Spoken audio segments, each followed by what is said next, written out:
എല്ലാവർക്കും നളന്ദ അക്കാദമിയുടെ ക്ലാസ്സിലേക്ക് സ്വാഗതം. നാം ഇന്ന് പഠിക്കുന്നത് കേരള ചരിത്രം, യൂറോപ്യന്മാരുടെ ആഗമനം. ആധുനിക ഇന്ത്യ ചരിത്രത്തിന് തുടക്കം കുറിച്ചത് യൂറോപ്യന്മാരുടെ ആഗമനമാണ്. ഇന്ത്യയിലെത്തിയ ആദ്യ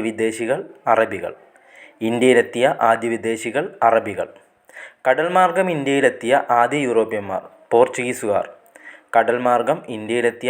യൂറോപ്യന്മാർ പോർച്ചുഗീസുകാർ. ഇന്ത്യയിൽ നിന്ന് ആദ്യം തിരിച്ചുപോയ വിദേശികൾ ഡച്ചുകാർ.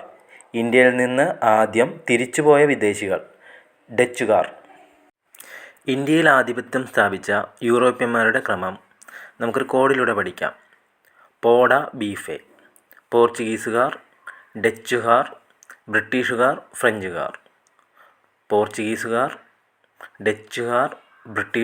ഫ്രഞ്ചുകാർ. കടൽ മാർഗം ഇന്ത്യയിലെത്തിയ ആദ്യ യൂറോപ്യൻ വാസ്കോ ഡ ഗാമ. യൂറോപ്പിൽ നിന്നും ഇന്ത്യയിലേക്കുള്ള നാവികമാർഗം കണ്ടെത്തുക എന്ന ലക്ഷ്യത്തോടെ ഇന്ത്യയിലെത്തിയ പോർച്ചുഗീസ് നാവികനാണ് Vasco da Gama. 1498 Kozhikode Chemanchery പഞ്ചായത്തിലെ കാപ്പാട് കടപ്പുറത്ത് പന്തലായനി ബീച്ചിലാണ് വാസ്കോ ഡ ഗാമ കപ്പലിറങ്ങിയത്. വാസ്കോ ഡ ഗാമയെ ഇന്ത്യയിലേക്ക് അയച്ച പോർച്ചുഗീസ് രാജാവ് Dom Manuel I. Vasco da Gama ഇന്ത്യയിലേക്കുള്ള ഐതിഹാസിക യാത്ര ആരംഭിച്ച സ്ഥലം ലിസ്ബൺ, 1497. വാസ്കോ ഡ ഗാമ സഞ്ചരിച്ച കപ്പൽ Saint Gabriel.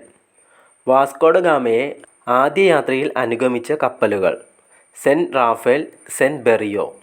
Vasco da Gama രണ്ടാമതായി കേരളത്തിലെത്തിയ വർഷം 1502.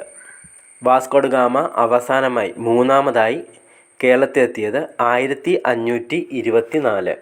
വാസ്കോ ഡ ഗാമ അന്തരിച്ച വർഷം 1524 ഡിസംബർ 24.